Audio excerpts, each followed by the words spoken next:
Welcome back guys to another episode of Decentralized Chain. It's Firoz bringing you the latest news, reviews and blockchain tech. So today we are going to be reviewing Skrumble Network. Now Skrumble Network is really taking a very basic concept of communication and making that ultimately secure and decentralized on the blockchain.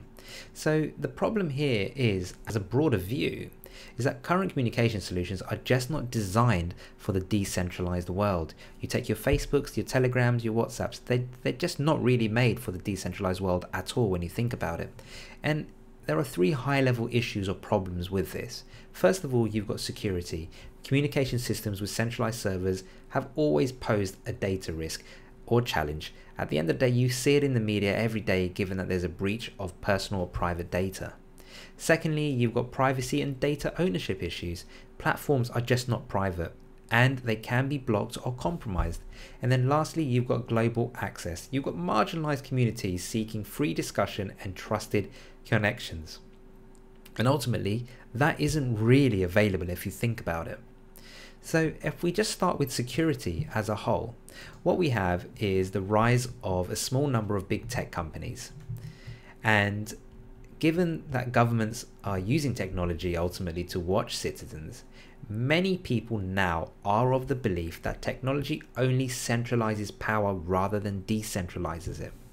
And this is important because there are counter trends to this now, such as encryption and cryptocurrency as a whole.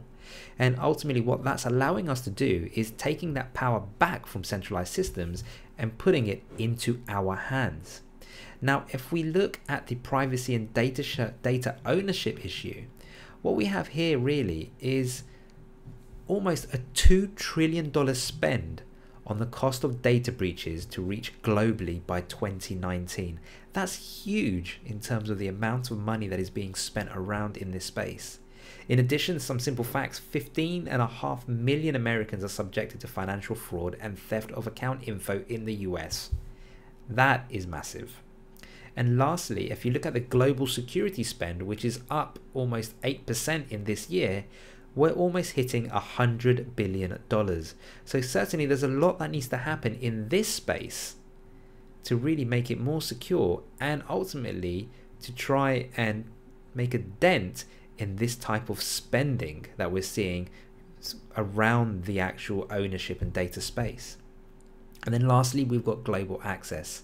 You know, there are a lack of platforms whereby we have unguarded discussions. You only need to look at Facebook, WhatsApp, Telegram, and Google to see that they're all banned in mainland China. We've got WhatsApp, which was recently found to have a back door to infiltrate group chats. And I mean, I use WhatsApp, you know, for a lot of my personal communications with friends and family. And to know that that is possible, you know, I don't really want prying eyes in my conversations. You've also got WeChat, which is one of the largest Asian chat apps, and that censors user conversation, and also it doesn't sync across multiple devices. And then lastly, if you think about Telegram, they censor content, and it was previously banned in Iran.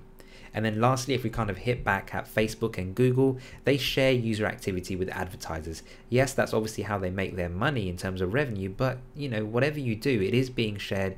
Your actions are being tracked. And this is where the Skrumble Network solution comes in, because ultimately what they're planning to do is provide the decentralized complete communication blockchain.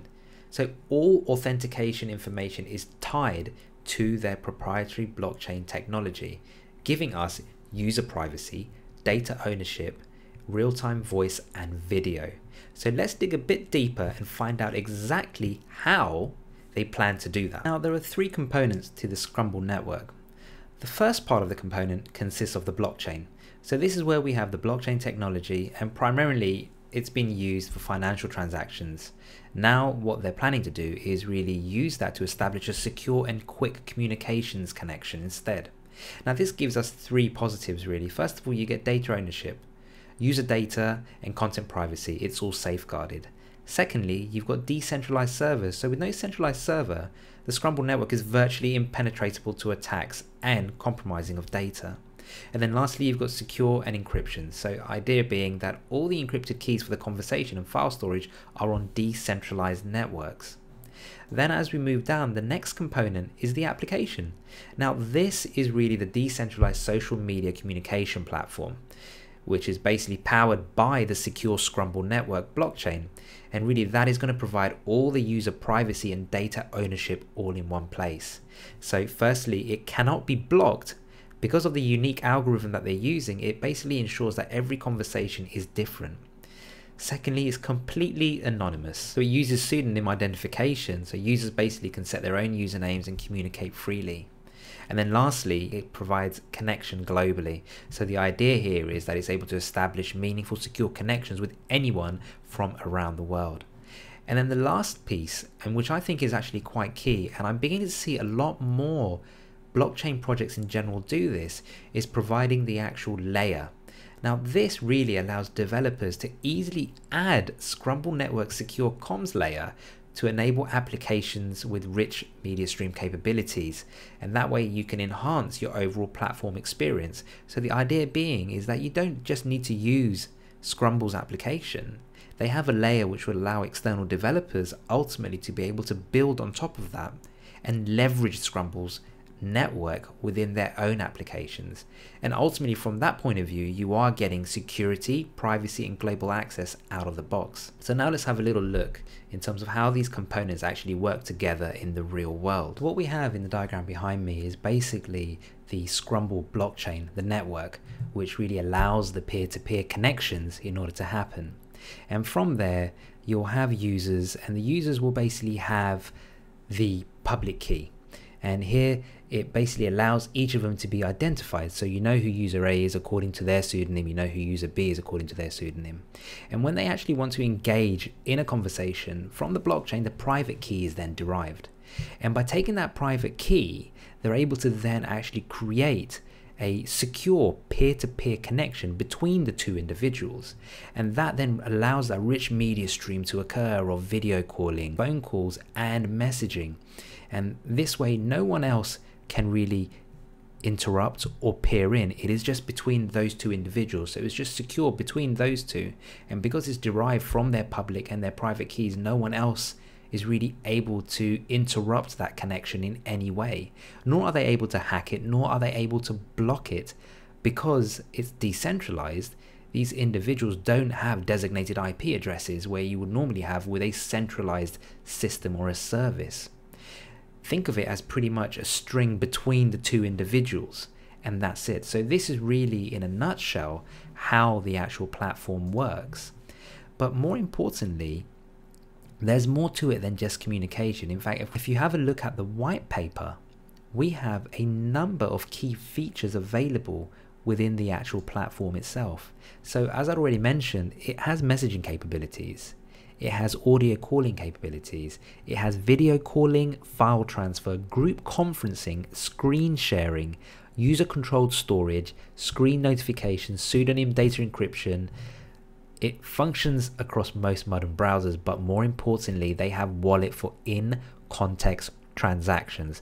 That's right, they're actually bringing the capability to actually make payments during those actual peer-to-peer connections, and that I think is absolutely mega, because I'm not seeing anybody really doing that in this space, certainly in my research that I've done to date. So moving on, let's actually have a look at how long we are going to have to wait until we can actually see this platform in the real world. So looking at the roadmap, one thing that's quite clear is actually Skrumble itself was founded back in 2014. And the actual product and the communications platform has already been in play for the last 4 years. So they're already a well-established organization with a well-established product within the communications field. And that's really key here, because it's not a white paper project. It's a project that already has a working product behind it. More importantly, if I pull out a key date in terms of looking at the beta release, we actually have that in the next 2 weeks. On the 28th of April, that is when they're going to be releasing their beta application for the platform. And more importantly, they have around 70,000 subscribers already looking to actually take part within that beta. So that is huge in itself. That's certainly significant feedback in terms of being able to develop and further reiterate the actual platform and iron out any bugs. And then as we then further look on the roadmap itself, you've got quarterly releases up until the actual main launch of the Skrumble network itself. So we've got in Q3 the launch of the beta decentralized app, which is already happening early. We've got the launch of the beta network version as well. On top of that, we've got further decentralized app release in Q4, so that's at the end of the year, so we're kind of already nearly, you know, it's not that far off if you think about it. And then lastly, in terms of Q2 next year, we've got the release of the open communications layer.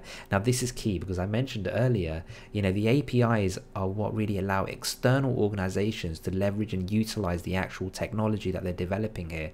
So this is really key in terms of really taking it out and opening the doors up for other organizations and really growing awareness for it. So you don't always have to use the app. If you happen to be an enterprise that wants to utilize this particular technology, this particular solution in your own in-house app, you can do that through the API and through the SDK. So it just makes it more usable beyond just what the actual platform does. And then lastly, Q2 next year is when they actually launch the entire Skrumble network as a whole.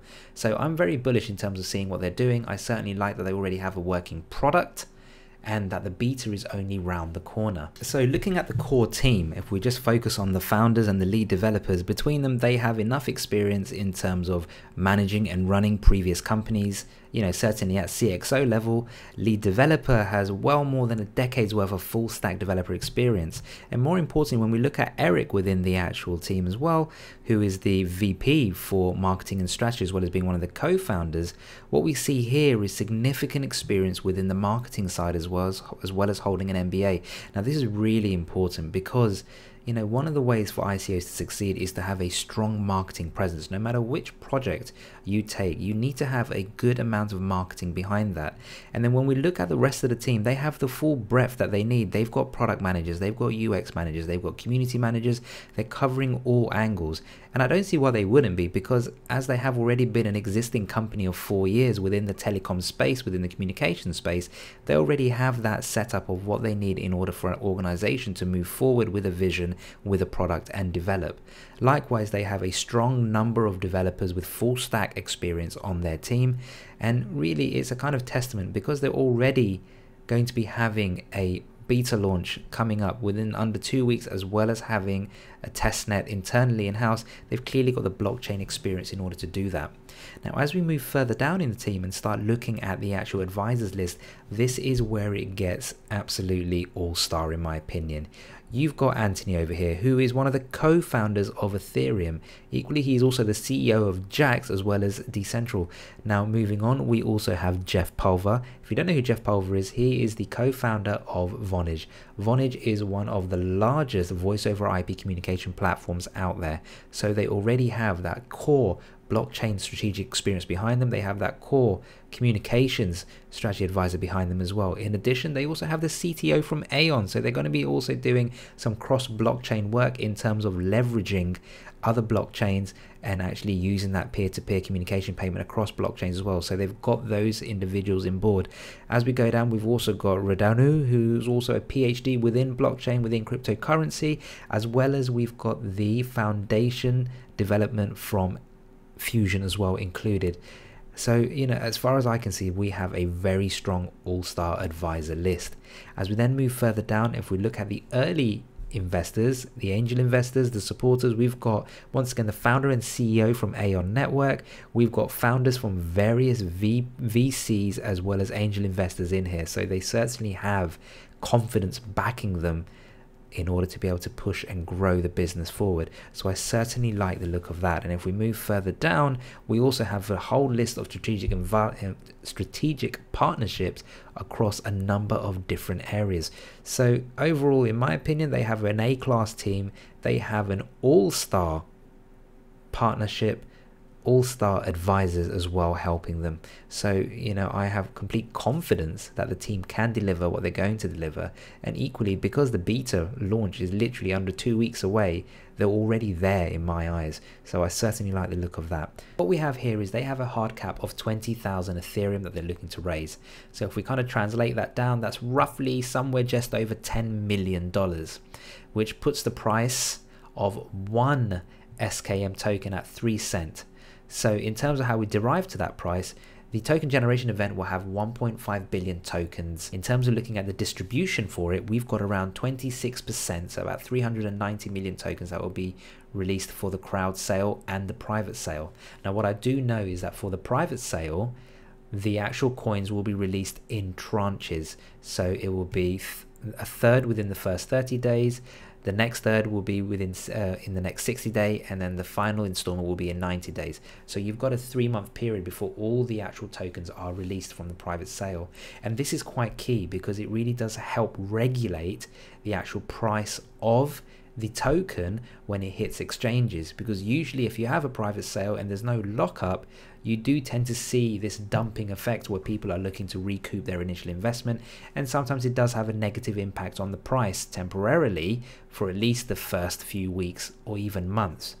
Moving on, we've got 10% locked in for advisors. We've got another 15% for community building. So this is quite key. Even though the token metrics itself in terms of what they're selling is quite low, they're also giving back 15% for community building activities. So there is the opportunity to actually get more back out. So this kind of pushes it roughly into the 41% in terms of what they're freeing up for the actual crowd sale and public building activities. Then you've also got 29%, which is vested as well, and this is really for future development. And then you've got 20% for the team and angel investors, and I believe those are actually locked in. These are locked in for a period of around 9 months. And so the cornerstone investors have a lockup of around 3 months. So I like the look of the token metrics overall. I would obviously always like to see a bit more in terms of the token sale, but their hard cap is quite low as well at the same time at around 10 million. So I think there are trade-offs, but the good thing I suppose that I like about the metrics is that there are vesting and lockup periods for the team and for early investors as well as private investors. So that should really help regulate the actual price of the token when it hits exchanges. Now let's move on and have a look at the overall hype in terms of the awareness of this ICO. So they have a number of presences across various social media. They've got Facebook coverage, they've got Twitter coverage of around 794 followers. I certainly think that they can grow within that space. They also have an Instagram. When here, this is where their actual followers are really beginning to scale up. We've got around 3,391 followers within the Instagram space. They've also got Vimeo, where they publish a lot of their videos, and they've got around 58 videos. So there's a wealth of information about the actual platform itself that's available. Telegram has 48,800 members. That is huge. So clearly there is a lot going on, and because it is a low cap ICO, I suspect there's going to be a bit of a rush in order to get into this as well. So certainly the hype is building up massively. Now before I move on to my final thoughts, I'm going to throw in a little bit of a sneak peek here. So earlier today, I was lucky enough to speak with Eric, who's also one of the co-founders and vice president for marketing and strategy. And here's what he had to say about the product itself, as well as a couple of sneak peeks in terms of what we can expect coming out of the app. All right, so on the call, we have Eric, who is the VP, as well as the co-founder of Skrumble. So Eric, over to you. If you wouldn't mind introducing yourself and, you know, just tell us about the project. Just give us an elevator pitch and tell us what it's all about. We're really excited to hear it. Oh, great. So thanks so much for having me on. And, you know, we all know that blockchain is the future. According to Deloitte, 10% of the global GDP by 2025 will be on the blockchain. Now, with so much information and financial, you know, value, the importance of having, you know, real conversations and the context behind all of this kind of, you know, new, sometimes scary data and information and value transfer is so important. And so what we've created is really the future of communication. And we started by looking at a major problem. The major problem is that today, if you look at how people communicate with this new decentralized world and paradigm, they're using centralized apps such as Facebook, WhatsApp, Telegram, or WeChat. And all of these have a centralized server. They use, you don't own your data. There's security issues, and a lot of them are not global. They're blocked in certain countries. So there can be really big limitations behind that. I'm sure you've heard about some recent stuff with Facebook. Like 86 million accounts have been compromised. Telegram, 15 million accounts have been compromised.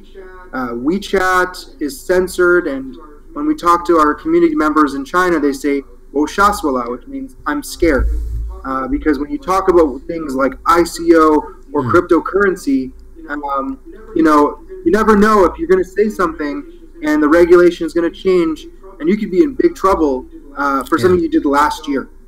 So really, we needed to look at a better way of dealing with this, and so we created a Skrumble Network. So Skrumble Network is the first truly community-owned, fully decentralized communication environment and ecosystem. And this starts with a DApp, or a decentralized application, that really is going to change the world. Because, first of all, it's unblockable and around firewalls. And second of all, it really, it's kind of unhackable in that all the data is spread out across multiple nodes owned. So if any of these nodes was compromised, it would be completely incomprehensible because the data is spliced up.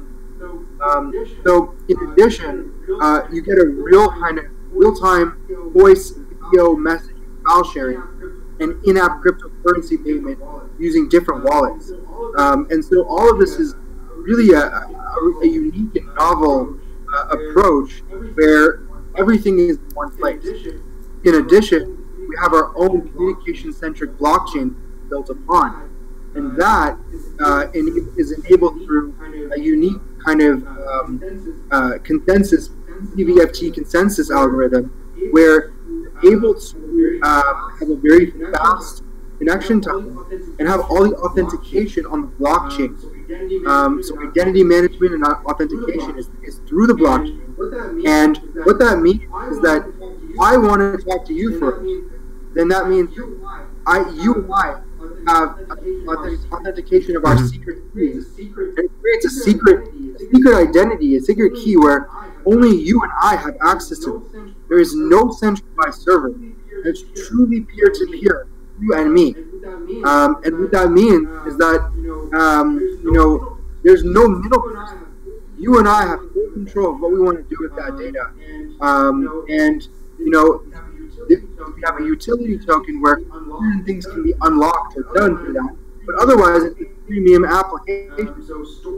So data storage, or saving a file over a certain amount of time, or that kind of stuff, that will have a utility component. But aside from that, it's free. So in addition, we're going to start to innovate and help a lot of people build on top of our chain. And you can imagine obviously huge media potential as well. Have a live show, a live stream, and be able to give people cryptocurrency, so in real time, which is a huge value rate. And finally, we're also going to be opening up an SDK and APIs for other blockchain ecosystems so that they can become communication enabled. We've been able to build a very strong strategic partnership with Decentral, DAX, AION, INS Chain. So all of these groups really see a lot of value in adding the communication element to their ecosystem. We announced this project about 3 or 4 weeks ago, and we've been able to get some of the top players on our side. We've got some top advisors such as Anthony Diorio, who co-founded ETHEREUM. we've also gotten and Jax and Decentral. We also have Jeff Pulver, who started Vonage, which is obviously a leader. I mean, it's amazing that you've got some of these really key strategic advisors. I mean, certainly co-founder of ETHEREUM. You've got, you know, as well as being the CEO for Jax and Decentral. I mean, that in itself, I can almost see where your multi-wallet functionality is sort of kicking in. And equally, you know, you've mentioned Jeff as well, who's the, you know, pioneer and one of the co-founders behind Vonage, which is a, you know, very well respected and popular voice over IP industry application, as well as AION on top. So, you know, hats off to you and the team for having such a strong strategic advisors on board as well. You know, it's kind of a testament, I suppose, more so to your platform and product as a whole. Yeah, thank you. I mean, look, we're based out of Toronto, Canada, and when people come to our office and they see our team, they see that we're real. We have a team of 40 people, 30 global patents. We've already got a strong kind of, pedigree or you know, cachet within the communication industry. And, you know, multiple Fortune 500 companies trust us every day with their communications. So, you know, that's why we're able to, we put our name on it, and that's why we stand behind it. And within those 3 or 4 weeks since we started, we've been able to get some significant traction. We already have over 70,000 people who have signed up for our beta version. And we've also got 8 VCs behind us from around the world, and already a really strong following in many places, including China. So, and 47,000 people on Telegram. It's amazing just to hear those figures. In all honesty, I mean, you know, it clearly shows that there is a big demand for what you're doing already within the general public in such a short amount of time. One of the questions that I had actually was around the actual tokens. What value does the token actually provide in the platform itself? Great question. So the utility token has, I would say, 4 or 5 key functions. Okay, number one is if you want to build on our blockchain, use the token. If you want to use some of the SDKs or the APIs, use the token.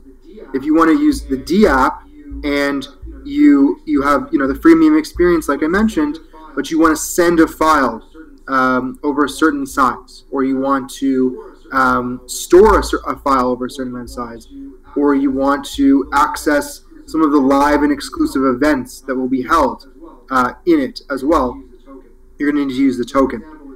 So, for example, if you want to, you know, learn the ins and outs of cryptocurrency from Anthony Diorio, you're going to need to have some Skrumble token, and that will be used to have access to certain live events. Amazing. Stuff like that. And in terms of, and if we kind of talk about your beta app, which is around the corner, 28th of April, what do you have ready internally within the organization itself? Do you have an actual blockchain up and running? Do you have the app as well up and running? So what do you have? So from a blockchain perspective, we have a pretty strong technical team. We have 27 people on the team, and that focus on tech, and we have our testnet running in office, and we also have Eric, your testnet's running. What are you seeing in terms of transactions per second at the moment? So it's definitely getting up to almost a Neo level, but you know, we're tweaking it and getting it. Our goal in terms of just so you know, from connection speed, is really to hit this kind of, you know, 6 to 10 seconds consensus. The reason for that is because the communication is so important to be able to talk and connect with someone right away. If I want to send you, you know, some Ethereum, you're okay to wait like 1 or 2 minutes. It's fine. However, you know, if I want to call you right now, it better be quick and instantaneous. And it needs to go ring, ring, ring, ring, ring, and then boom, got it. So that's kind of a core element. Going back to and sorry, we're just talking question? about the and the app. It'd be great to know how far you are with the app and what you can share with us in the app. Is there anything that we can see that we can't already see on the website? Sure. So you know, the app, I just checked it out today. It's looking really good, and you know, we have. I would say, look, I'm not gonna I'll try and be humble here, but I would say, like, in the next 1 or 2 months, we'll be at around the same level as Telegram, to be honest. And you know, with live video as well. So and that the live video is launching in day 1 of April 28th. We will be doing it with a more traditional centralized server to start, and as I said, we're going to be having kind of our testnet live, and for more like, you know, beta consumption around September. And by that time, you know, the goal is to start switching everything over, and really start to harness those incredible features that we know are going to be game changing, such as you know, the ability to really be unblockable by firewalls. That is going to be an absolute game changer, especially in countries like China.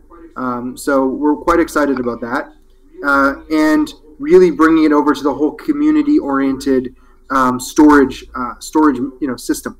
So that's going to be a big deal, and I can show you a couple of things behind it. So here's our application. I don't know if you can really see it. It's there. Okay. It's a bit little bit glary. I'm making it out. Okay. Yeah. So you know, you bring groups together, and you can add people, add links. It can be like a channel or a group, and you know, you can you know, add participants, and you get on a call with somebody. And what else? So like, you know, someone let's say calling you, or you know, somebody who is you want to do like a video conference. So live video, everyone together, and then as we go, we're going to add more like in-app cryptocurrency payment and these different integrations with multiple wallets. So our goal is by next year to have at least 5. And so one of the first we're going to start with is Jax, and a few others. So you know, this is obviously a huge opportunity, and really the importance of having your secure data. I mean, people are sending thousands or millions of dollars, and you need to make sure your data is safe. It's just that simple.